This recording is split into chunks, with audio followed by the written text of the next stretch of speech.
अस्सलाम वालेकुम। आज इस वीडियो बनाने का मकसद ये है कि मैं कोविड के हवाले से जो मेरे ज़ाती तजर्बा है या कोविड को जिस तरह मैंने एक्सपीरियंस किया वो आप लोगों के साथ शेयर करूं और उसके कुछ उन पहलुओं पर रोशनी डालूं जिनके बारे में मैं ये समझता हूं कि अभी तक एटलीस्ट मेरी ज़ात की हद तक मैं अवेयर नहीं था जब तक मुझे ख़ुद ये इन्फेक्शन नहीं हो गया। तो सबसे पहली चीज़ जिसके ऊपर मैं बात करना चाहूँगा वो ये है कि ये इन्फेक्शन हम किस तरह ले रहे हैं, यानी how we are contacting the virus. अब चूँकि मैं ख़ुद एक इंटेंसिविस्ट हूँ, बेसिकली मेरा ताल्लुक़ एनेस्थीसिया से है और कोविड के टाइम में हम सब लोग इंटेंसिव केयर में काम कर रहे थे, तो मैं भी इंटेंसिव केयर में काम कर रहा था और intensive cares totally Covid patients के लिए रिज़र्व थे। तो हम लोग कोविड पेशेंट्स देख रहे थे डे 1 से, और उसमें भी क्रिटिकली इल पेशेंट्स देख रहे थे जो कि सीरियस पेशेंट्स थे। तो मेरा अपना मुशाहिदा ये है कि इनिशियल डेज़ में जो पर्सनल प्रोटेक्टिव इक्विपमेंट्स थे उसको बहुत ज़्यादा everybody was compliant to that. वो वाइट कवरऑल भी पहना जा रहा था और N95 और उसके ऊपर से हेड गियर और फेस शील्ड और उसका बड़ा एहतमाम हो रहा था। तो पहला महीना गुज़र गया, दूसरा महीना गुज़र गया, तीसरा महीना गुज़र गया, और जब हम थोड़ा सा सेटलिंग फेज़ में आए और down slope of the curve हमने अचीव कर लिया, तो हमने ये सोचा कि शायद अब शायद इतना रिस्क नहीं है, या शायद काम करते करते और पेशेंट्स के साथ एक्सपोजर के की वजह से हम लोग शायद इतना यूज़ टू हो गए कि हमने उसको थोड़ा सा लाइटली लेना शुरू कर दिया। तो वो इस तरह हुआ कि वाइट गाउन्स को हमने या कवरऑल्स को हमने रिप्लेस कर दिया येलो गाउन से और N95 पहन लिया, बट उसके ऊपर से हमने फेस शील्ड नहीं पहनी या गॉगल्स नहीं पहने या हेड गियर नहीं पहना। तो हम लोगों ने इसको थोड़ा सा लाइट लेना शुरू कर दिया। तो डॉक्टर्स की हद तक और ख़ासकर इंटेंसिव केयर यूनिट में काम करने वाले लोगों की हद तक मैं समझता हूँ कि वो उनका शायद जो fear of getting the infection था वो ख़त्म हो गया, और उस की वजह से उन्होंने थोड़ा सा एहतियात करने को थोड़ा सा लाइटर लेना शुरू कर दिया। और ये सिर्फ एजम्पशन है, वी नेवर नो कि हम कहाँ से इन्फेक्शन लेते हैं या हमने कहाँ से ले लिया इन्फेक्शन। अगर ऑब्वियसली अगर हमें पता होता तो हम उसको अवॉइड कर लेते। तो दूसरा मैं ये समझता हूँ कि एसिम्प्टोमेटिक या साइलेंट कैरियर्स, इसमें ज़्यादा मैं पर्सनली चूँकि यहाँ पे एक होटल में मेरी रिहाइश है और मेरा किसी से मिलना जुलना नहीं था, ना मेरा किसी मार्केट वगैरह में जाना था, तो एसिम्प्टोमेटिक कैरियर्स मुझे कहाँ मिल सकते थे? हॉस्पिटल के ड्यूटी रूम में, कॉन्फ्रेंस रूम में। ज़ाहिर है हम अपने कोलीग्स के साथ बैठते थे, हम चाय भी पीते हैं, हम कॉफ़ी भी पीते हैं, हम खाना भी खाते हैं, और सम टाइम हम रिलैक्स कर रहे होते हैं तो हम मास्क उतार भी लेते हैं। तो बहुत सारे हमारे कोलीग्स ऐसे हैं, ज़रूरी नहीं है कि उनको सिम्प्टोमेटिक इन्फेक्शन हुआ हो, तो उनमें से बहुत सारे एसिम्प्टोमेटिक कैरियर्स हो सकते हैं और वो पोटेंशियल पीपल हैं जो कि ये ट्रांसफ़र कर सकते हैं। तो दूसरा यानी पहला मेरे जहन में ये आइडिया आता है कि शायद मैं थोड़ा सा लीनियंट हो गया था पीपीईज़ के मामले में, और मैंने शायद एहतियात पूरी तरह से नहीं की, तो शायद मैंने इन्फेक्शन वहाँ से कॉन्ट्रैक्ट कर लिया।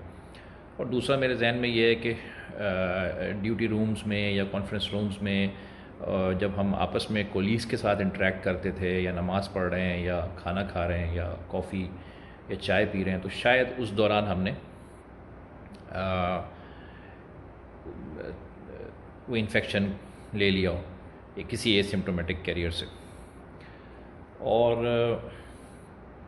फिर ये तो मेरा अपना पर्सनल एक्सपीरियंस की बात है, लेकिन ज़ाहिर है कि देर आर पीपल जो कि बाहर भी जाते हैं, मार्ट्स में भी जाते हैं, वहाँ से ग्रॉसरी भी कर रहे हैं, और जो लोग यहाँ पे या किसी भी कम्युनिटी के अंदर नेबरहुड्स में लोग रह रहे हैं, वो अपने रिलेटिव्स को भी मिलते हैं और एक दूसरे से थोड़ा बहुत किसी न किसी हद तक मिलना जुलना भी चल रहा था। तो उसमें भी आप एक एसिम्प्टोमेटिक कैरियर से इसको इस इन्फेक्शन को ले सकते हैं।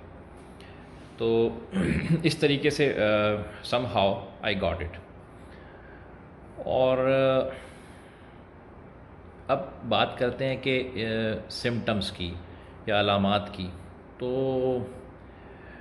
मैंने जो पेशेंट्स से हिस्ट्री में देखा हुआ था, ऑल्दो के हिस्ट्री तो इंटेंसिव केयर यूनिट में ज़्यादा पेशेंट्स क्रिटिकल होते हैं, तो उसमें से कुछ पेशेंट सेमी कॉन्शियस या अनकॉन्शियस होते हैं, इंटूबेटेड होते हैं, और जो इंटूबेटेड नहीं होता है उससे भी आप बहुत ज़्यादा हिस्ट्री मतलब एक्सट्रैक्ट नहीं कर सकते। इसकी वजह ये होती है कि वो इतना स्टेबल नहीं होता कि आप उससे एक लॉन्ग हिस्ट्री लेते रहें। तो वो चूँकि वार्ड से आपके पास आया होता है या ईआर से, तो वो हिस्ट्री और वो मराहिल वहाँ तय हो चुके होते हैं, और हम उसको सिर्फ सपोर्टिव केयर के लिए, क्रिटिकल केयर के लिए अपने पास लेके आए होते हैं। तो उनसे तो इतना नहीं आप कोई इन्फॉर्मेशन गैदर कर सकते कि इनिशियल डेज़ में या इंक्यूबेशन पीरियड के दौरान या before getting properly ill how they were feeling. तो हम उनसे ये चीज़ नहीं पूछ सकते। बट मीडिया, सोशल मीडिया,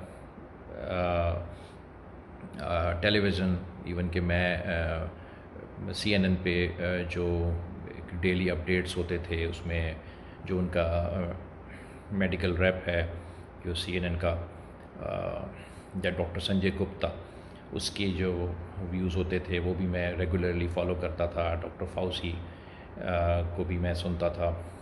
और तो मैं जो मुझे इन्फॉर्मेशन मैंने गैदर की उस हिसाब से मुझे ये लगता है कि वो बड़ी इनकम्प्लीट थी, और पेशेंट की जो एक्सक्यूज़ मी जो फीलिंग्स हैं या उसकी जो इनिशियल सफरिंग्स थी वो उसमें नहीं बताई गई। तो सबसे पहली चीज़ जो मैंने फ़ील की वो थी severe body aches and joint pains. पूरे जिस्म में दर्द और जोड़ों में दर्द, ये मुझे शुरू हो गया था तकरीबन 1 हफ़्ता पहले।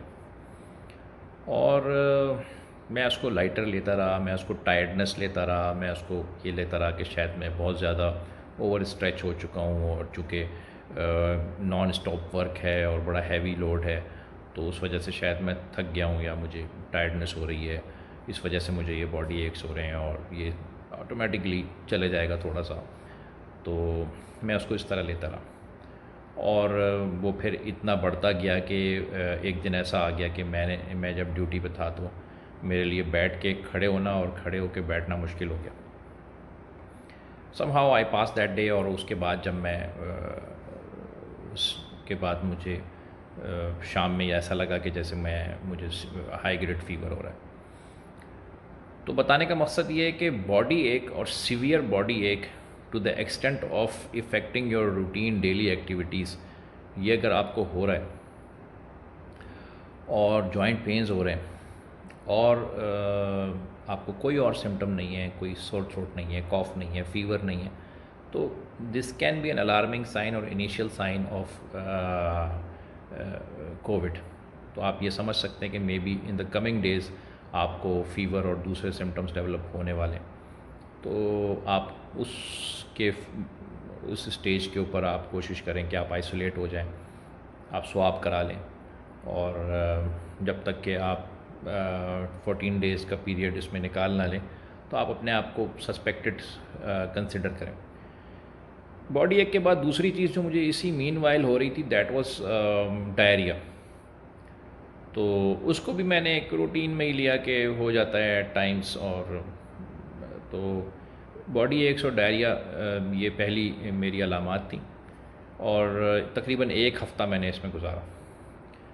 उसके बाद फ़ीवर हो गया, हाई ग्रेड फ़ीवर हो गया। तो body aches, high grade fever और डायरिया चलता रहा। अभी तक मुझे कोई रेस्पिरेटरी सिम्टम नहीं था। तकरीबन 8th या 9th डे पे जाके कॉफ और चेस्ट टाइटनेस और शॉर्टनेस ऑफ ब्रेथ स्टार्ट हो जाती है। और वो कॉफ से ज़्यादा आपको चेस्ट टाइटनेस प्रॉब्लम कर रही होती है। मतलब ये कि you can not take a long breath, और जैसे ही आप एक लॉन्ग ब्रीथ लेने की कोशिश करते हैं यू स्टार्ट कॉफिंग, और आपको लगता है कि आपका चेस्ट बिल्कुल रॉक सॉलिड हो गया है और वो एक्सपेंडेबल नहीं है। तो इस तरह की फीलिंग एक महसूस हो रही होती है। तो उसको मैंने एक मॉडरेटली सीवियर सिम्टम्स थे मेरे, और चूँकि मैं हॉस्पिटल के बिल्कुल प्रेमिसेस में ही एक तरह से रहता हूँ और मैं किसी भी टाइम एक्सेस कर सकता था, तो आई प्रेफर्ड कि मैं अपने रेजिडेंस पे ही स्टे करूं, और मैंने एडमिशन डिक्लाइन किया अगेंस्ट मेडिकल एडवाइस ट्वाइस। तो मैं इसको इस तरह मैनेज करता था कि जब जितना देर मैं कर सकता था मैं अवेक प्रॉनिंग करता था। अवेक प्रॉनिंग का मतलब ये होता है कि आप जागी हुई हालत में पेट के बल और सीने के बल लेट जाएं, और 1 घंटा 2 घंटा 3 घंटा जितना देर आप लेट सकते हैं आप लेटें। तो उससे आपकी लंग्स को, या लंग्स के अंदर जो एल्वेलाई होते हैं जहाँ पे गैसियस एक्सचेंज होती है, उनको ज़्यादा ऑक्सीजन, ज़्यादा से ज़्यादा हिस्से को ऑक्सीजन मिलती है उससे, और उससे आपको सिम्टम्स में भी रिलीफ महसूस होता है। तो मुझे बाकायदा महसूस होता था कि जब मैं अवेक प्रॉनिंग करता था या मैं सीने के बल लेट जाता था तो मेरे सिम्टम्स थोड़े से बेहतर होते थे और मुझे नींद आ जाती थी। तो ये मैंने किया। फ़ीवर के लिए मैं पैनाडोल या पैरासीटामोल 6 आवरली लेता रहा, और मैं कॉफ़ के लिए कॉफ़ सप्रेसेंट लेता था। मेडिसिन के अंदर बड़ी डिस्कशंस हैं, और आप सब जानते हैं कि मेडिसिन में कोई एक फ़ाइनल कंक्लूजन नहीं है। तो मैंने भी एजिथ्रोमाइसिन भी ली, हाइड्रोक्सीक्लोरोक्विन भी ली, और फिर लास्ट में मैं मॉक्सीफ्लॉक्सासिन भी ले रहा था। और जैसे जैसे डिज़ीज़ प्रोग्रेस करती गई तो तकरीबन 13-14 डे के ऊपर जाके आप आहिस्ता आहिस्ता सेटल होना शुरू हो जाते हैं, और आपको फ़ीवर आपका सेटल हो जाता है। फ़ीवर के बाद ड्राई कॉफ़, सोर थ्रोट, आज मुझे मोर देन अ मंथ हो चुका है स्टार्टिंग से। स्टार्टिंग से मुराद है फ़ीवर स्टार्टिंग से, जब मेरा स्वाब पॉजिटिव आया तो मुझे 1 महीने से ज़्यादा हो गया। अभी तक मुझे मैं रात में सो नहीं सकता हूँ, मुझे ड्राई कॉफ़ होती है, और एट टाइम्स इतनी ज़्यादा होती है कि I have to sit up, और बॉडी के अंदर टायर्डनेस और वीकनेस और बॉडी एक्स, जॉइंट पेन, ये सारी चीज़ें अभी तक चल रही हैं। और ये इस हद तक चल रही हैं कि आपको ऐसा महसूस होता है कि जैसे कि आप इस बीमारी से पहले या कपल ऑफ मंथ्स बैक आप जो इंसान थे वो अब आप वो नहीं हैं, आपकी वो पावर्स नहीं है, आपकी वो स्ट्रेंथ नहीं है, आपके अंदर वो एंड्योरेंस नहीं है। तो इस हद तक आपको महसूस होता है। और चेस्ट टाइटनेस अभी भी आपको हल्की हल्की रहती है, रिब्स में पेन रहता है, लॉन्ग ब्रीथ करने पे आपको ज़्यादा महसूस होता है कि हाँ शायद मुझे चेस्ट में कोई पेन हो रहा है, या मेरे रिब्स में पेन हो रहा है। इसके अलावा एपेटाइट एक बहुत बड़ा फैक्टर था।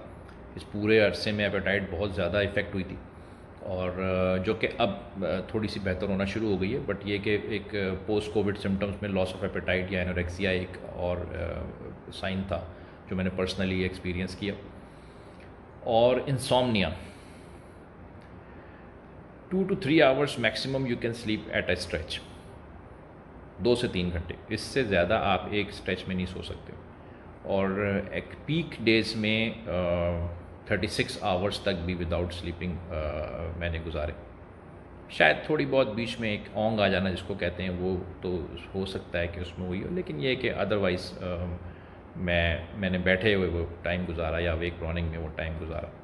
तो इंसोम्निया स्पेशली जब फ़ीवर सेटल हो जाता है और आपको रिस्पिरेटरी सिम्टम्स रह जाते हैं उस टाइम में, और ये काफ़ी लॉन्ग रन में चलता है। अभी भी मैं सोता हूँ तो 2 से 3 घंटे के बाद मैं उठ जाता हूँ, फिर मैं 1-2-3 घंटे जागता हूँ, फिर मैं 1-1.5 घंटा सो जाता हूँ। इस तरीके से आप एट अ स्ट्रेच नहीं सो सकते। जिस तरह एक पीसफुल स्लीप होती है 6 to 8 आवर्स की, वो नहीं है। बट ये कि अल्लाह का शुक्र है, मैं 70-80% या मोर देन 80% मैं रिकवर हो चुका हूँ। तो मैं अब अपनी एवरीडे लाइफ, अपना रूटीन और बाकी सारी चीज़ों को लेकर चल रहा हूँ, और इंशाल्लाह उम्मीद है कि आने वाले दिनों में जो मज़ीद इसमें बेहतरी आएगी और ये प्रॉब्लम मुकम्मल तौर पे सॉल्व हो जाएगी।